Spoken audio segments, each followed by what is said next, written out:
Imagine opening a small dry cleaning business in an American neighborhood. Customers walk in carrying suits, dresses, coats, and shirts. They drop off their clothes, pay a few dollars, and leave. It looks simple, but behind that simple storefront is a surprisingly complicated business. At first glance, dry cleaning seems like an easy formula. Customers bring dirty clothes, you clean them, press them, and return them. But making money from this process requires much more than simply owning a cleaning machine. A professional dry cleaning business is essentially a small factory hidden inside a retail store. Behind the counter are expensive machines, pressing stations, chemicals, ventilation systems, garment racks, employees, and a constant flow of clothing. And before the first customer even walks through the door, the owner may have to invest a serious amount of money. The biggest expenses can include the location, renovations, equipment, licenses, insurance, technology, and working capital. Location is especially important. Customers usually don't want to drive across town just to drop off a shirt. They want a cleaner that's close to home, work, apartments, shopping centers, or their daily commute. But convenient locations usually come with higher rent. A business owner may have to spend thousands of dollars every month simply to keep the doors open. And unlike some expenses, rent continues whether customers come in or not.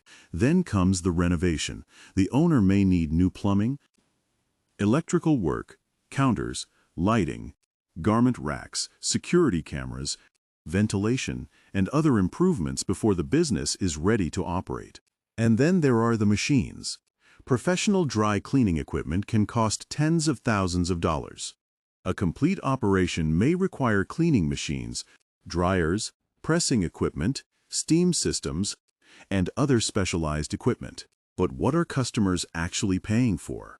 They're not simply paying for a machine to clean their clothes. They're paying for convenience, appearance, reliability, and the time they don't have to spend doing the work themselves. A basic shirt may generate only a few dollars in revenue, while suits, coats, dresses, wedding clothing, and specialty garments can generate much more. The more specialized the garment, the greater the potential value of the service. But higher value garments also create higher risks. If a cleaner damages an expensive designer dress or a valuable suit, the cost of replacing the garment could be much greater than the original cleaning fee. Now let's look at the revenue side. Imagine a dry cleaner processing around 150 orders every day, with an average customer ticket of about $18. That could generate roughly $2,700 in daily sales. But processing all those garments requires people. Employees have to receive clothing, inspect it, tag it, clean it, press it, package it, organize it, and eventually return it to the customer. And skilled pressing is especially important. A machine can clean clothing, but producing a professional finish often requires human judgment. A poorly pressed suit can make customers question the quality of the entire business. Then there are chemicals and supplies, cleaning solvents, detergents, stain removers, hangers, plastic covers, garment bags, tags, and packaging materials all add to the cost of every order. One garment may not consume much in supplies, but when you're processing thousands of garments every month, those small costs become significant. That's why successful operators pay close attention to their cost per garment. Utilities are another major expense. Dry cleaning equipment can require electricity, water, heat, and steam. Ventilation systems may run throughout the day, while washers and dryers can consume significant amounts of energy. In fact, a dry cleaning store is really a combination of two businesses. The front is a retail store where customers interact with the brand. The back is a small industrial operation where the actual work happens. And industrial equipment eventually breaks. A machine failure during a busy week can stop production, delay orders, frustrate customers, and potentially cost the business thousands of dollars in lost revenue. Repairs can also be expensive. Motors, pumps, heating components, control systems, and other specialized parts can cost hundreds or even thousands of dollars to replace. That's why experienced owners don't simply spend every dollar of profit. They keep money aside for maintenance and unexpected repairs, because equipment problems are not a question of if, but when. There are also environmental and workplace requirements to consider. Depending on the location and equipment, businesses may need proper chemical storage, ventilation, waste handling, safety procedures, and regulatory compliance.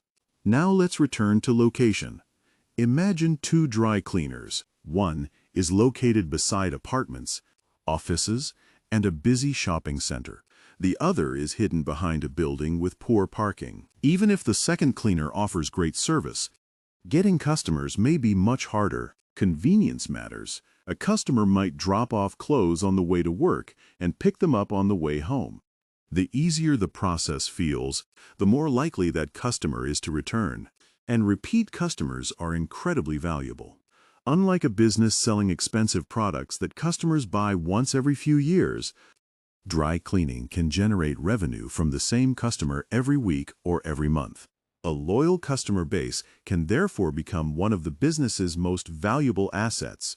If customers trust the cleaner with their clothes and receive consistent service, they have a reason to keep coming back. But individual households aren't the only customers.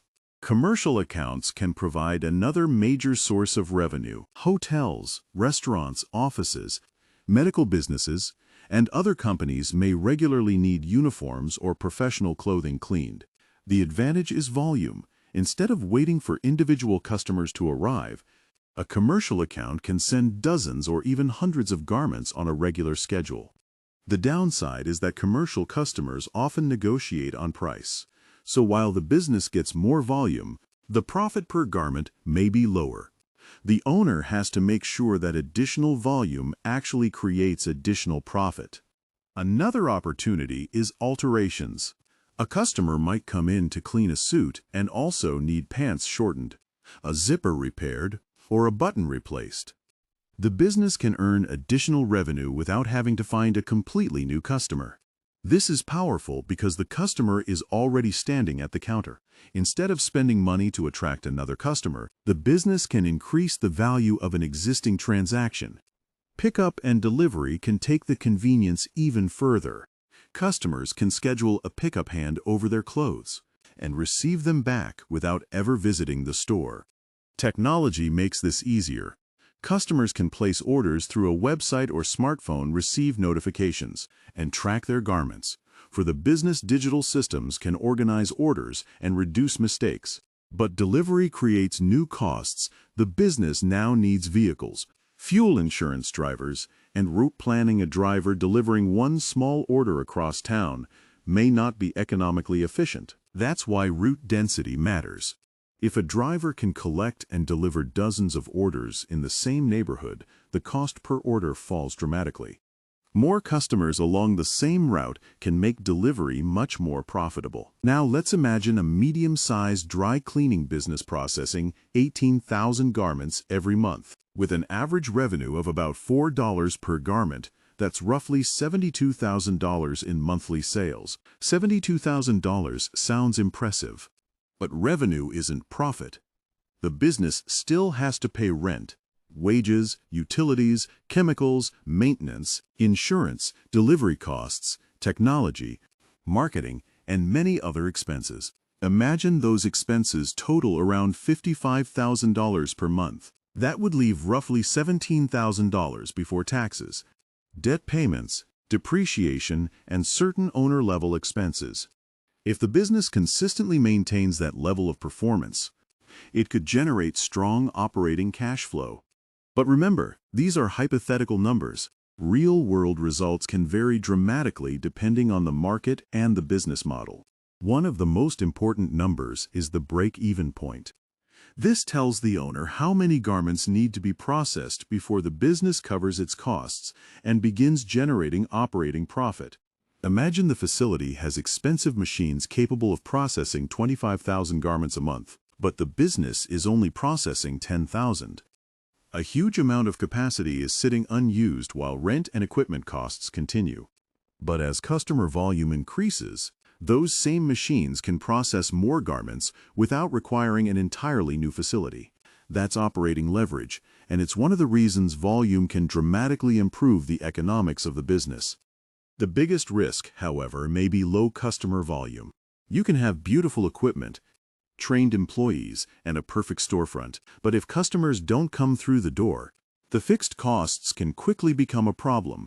That's why market research matters before opening. An owner needs to understand the neighborhood, competitors, customer demographics, apartment density, office traffic, pricing, parking, and potential demand. Competition can be intense. Customers may have several cleaners to choose from, along with laundromats, wash and fold services, and newer pickup and delivery businesses. And customer habits are changing. Remote work and more casual clothing have reduced the need for traditional professional clothing in some markets. Many garments that once required professional cleaning can also be washed at home, but specialty clothing still creates demand. Wedding dresses, luxury garments, formal wear, expensive suits, coats, uniforms, and delicate fabrics can require professional care that customers don't want to risk doing themselves. The future of the industry is also becoming more digital. Online ordering, text notifications, digital payments, garment tracking, customer databases, and automated systems can make the customer experience faster and more convenient.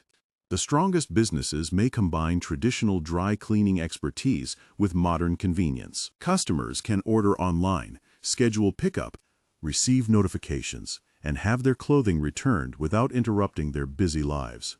And that's really what the customer is buying. Not just clean clothing, but save time. A busy professional doesn't want to spend an evening washing, drying, ironing, and organizing a suit. They want someone else to handle it. But convenience only works when customers trust the business. When someone hands over an expensive suit or wedding dress, they're trusting the cleaner not to damage something valuable. That trust can become one of the business's strongest competitive advantages. So, is owning a dry cleaning business profitable? It can be, but it's not easy money. The economics depend on volume, pricing, labor efficiency, equipment utilization, rent, customer retention, and operational discipline. At the end of the day, you're not really selling cleaning. You're selling time, convenience, appearance, and trust. Get enough garments through the system, control the cost per garment, keep customers coming back, and use your equipment efficiently, and a small storefront can become a surprisingly powerful business. But ignore the numbers, and those same machines can become some of the most expensive equipment you've ever purchased. That's the economics of owning a dry cleaning business.